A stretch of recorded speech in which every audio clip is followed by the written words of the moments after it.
So when you're in GTA Online, you hit the first thing that's going to come across is how to create your character and what the look of your character is going to be. So you can spend some time with this because once you make your character, that's the character you're going to have forever.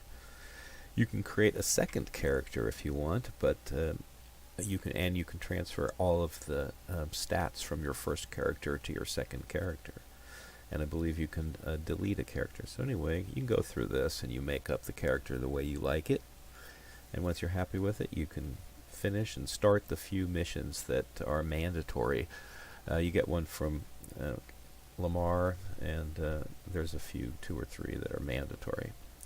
Do the introduction, the description that they offer, so you can get some more information from them. And then you're out into the open world and free roam. Once you're out in the open world and free roam, it gets to be very interesting, as you're going to have to deal with other players that want to kill you, psychopaths that like to stalk you and kill you over and over. So you're going to have to learn how to deal with that. Otherwise, it can be done in a co-op manner where you're playing with other players to accomplish missions, or you can go player versus player. So I hope this has helped a little bit. Okay, on the PC this is hitting escape, and then online, and then players, and it lists all the players that are in your session. You can leave the session and go to another session. You can click on the players and send them a friend invite, or you can ask them to be kicked from the server for hacking. And over here you can see what their kill-death ratio is, what each of their statistics are. Stamina, strength comes from punching other people out. Shooting skills are going to increase your reload time, I think, and your damage that you can do and whatnot. So it's helpful to have better shooting skills. So if you get into police shootouts, get your 3-star rating and just end up shooting a lot of police, not blowing them up with C4, sticky bombs, or grenades or anything like that. Just shooting, you'll increase this shooting score. Stealth, creeping around, flying. Okay, the next important thing you're going to want to do is you're going to want to make a character first off, but after you get past that and you do the first couple mandatory missions, you're going to want to get a car. Now you're going to get the opportunity to steal a car and have Simeon pay for all the upgrades. If you're careful and you go look around for cars, you can get what you want off the street, but you can't get any supercars. You won't be allowed to steal a high-end car and keep it for yourself. So you're going to go online here, as I showed. You're going to get your cell phone out and go to travel, and you can go to Benny's, and you're looking at the stats here.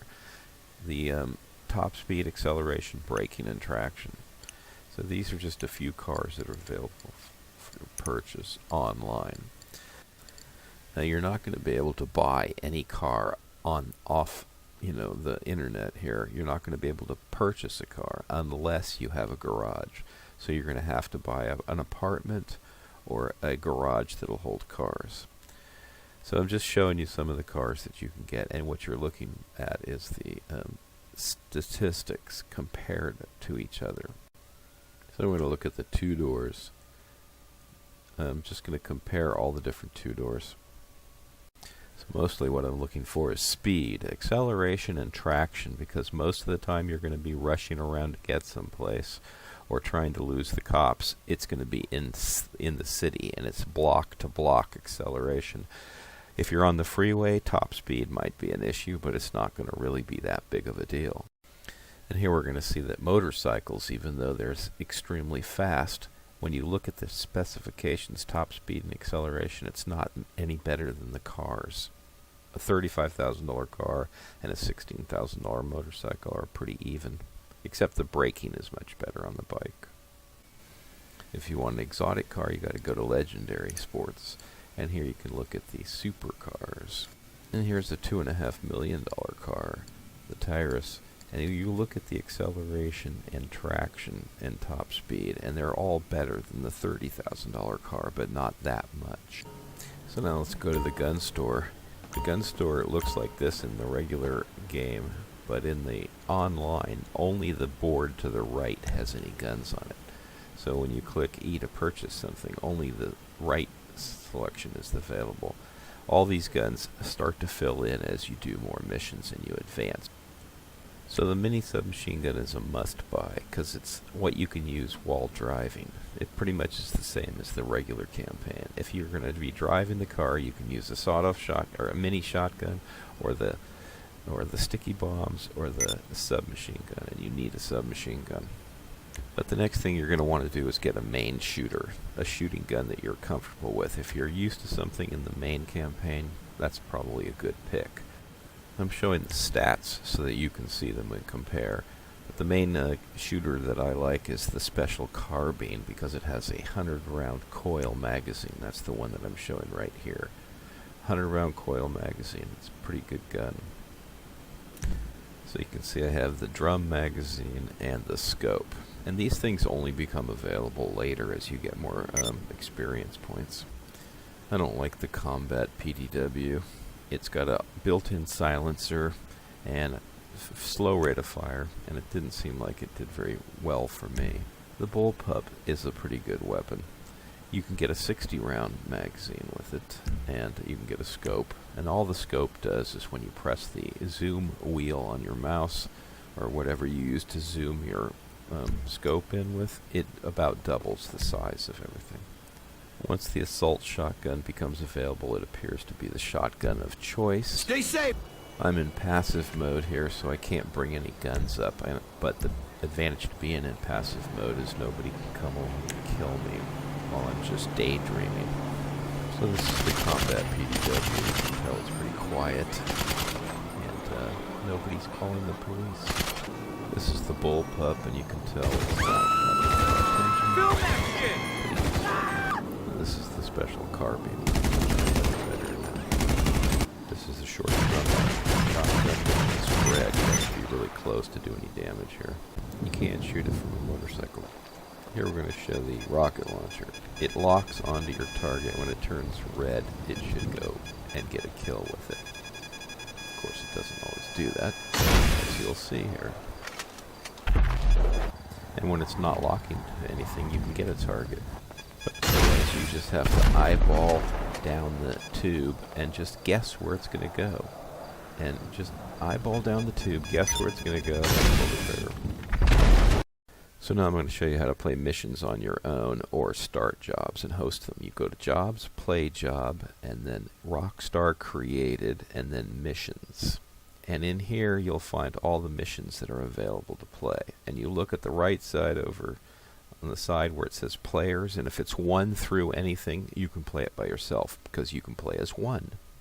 So you pick your mission, and then you click on it, and it says, do you want to do it? Yes, I want to do it. And then the next thing that comes up, it'll load, and then it says either it's available to play where somebody else is hosting it, or you can be the host.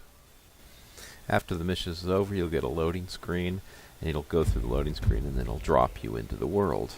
In the world, any of your players that just finished the job with you can be ruthless enough to kill you, and then all of your money will drop out, and they can collect it. And if you've won $10,000 or $15,000 or $100,000, they can just take it. So what you want to do is you want to go into passive mode immediately. Then bring up your phone and go down to the world down below there, click on it, go to Money and Services, go to Maze Bank, go to Your Account, Main Menu, Deposit, and you'll have the money from your mission that you just made in there. Put the maximum amount in your account, yes, and then after that, if somebody shoots you, they can't take any of your money. And your money will be available to purchase anything you want in game, so you don't need to carry the money around with you. Then you bring your phone up, and you can look for the jobs and go start another job or do something else. So there's a few stores on GTA 5 Online. You just look on the map and you can find them. And you go into the store and then you can purchase food and snacks. And the food and snacks gives you health. So if you hit the button and go into your inventory, you can pick the food and snacks and up your health. So on PC you hit M and you bring up this window which allows you to go to your inventory. So here I'm regenerating my health. Going into the inventory and picking snacks, and then go into whatever I have in here, and I'm going to take some of it. Okay, in this I'm showing how overpowered the Kuruma is, the armored Kuruma. And I'm just going in here, and if you look at my green bar, it's hardly going down at all. In fact, I don't think it does go down at all. I'm going to be killing like 15 guys in here without suffering any damage. I don't have to hide behind cover to shoot at them. Just from inside the car, I'm protected. And you can have passengers come with you, and they can also shoot. So you can have 4 passengers in this car.